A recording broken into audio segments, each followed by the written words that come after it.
In other news, SKhai닉스 is making its long-awaited Nasdaq debut tonight after securing a record 40 trillion won through the largest ever U.S. stock offering by a foreign company. Ju-yeon tells us more.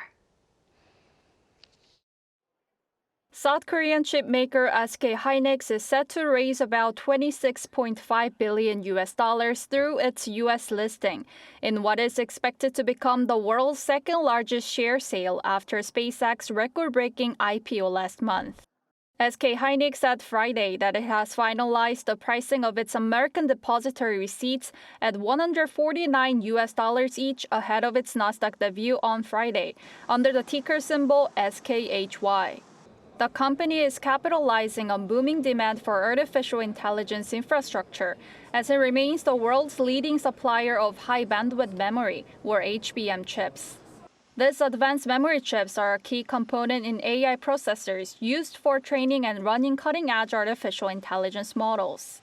The proceeds from the offering will be used to expand production capacity, including the construction of new factories and the purchase of additional manufacturing equipment to keep pace with soaring global AI chip demand.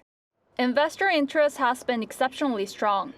According to Bloomberg, demand for the offering was more than 7 times greater than the number of available shares, highlighting confidence in SKhainics's central role in the rapidly growing AI supply chain. There's a lot of attention there. There's an awful lot of demand. There's a lot of retail interest.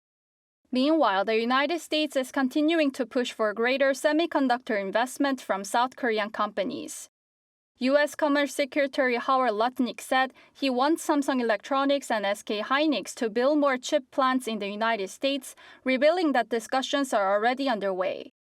Speaking at the groundbreaking ceremony for Micron's new semiconductor plant in New York on Thursday, Lutnick said he wants Micron's rivals to follow its lead in expanding manufacturing in America.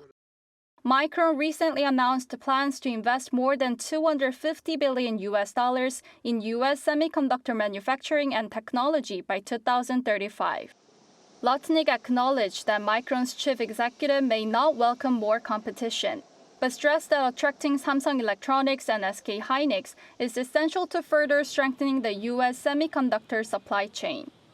Ju-yeon, Arirang News.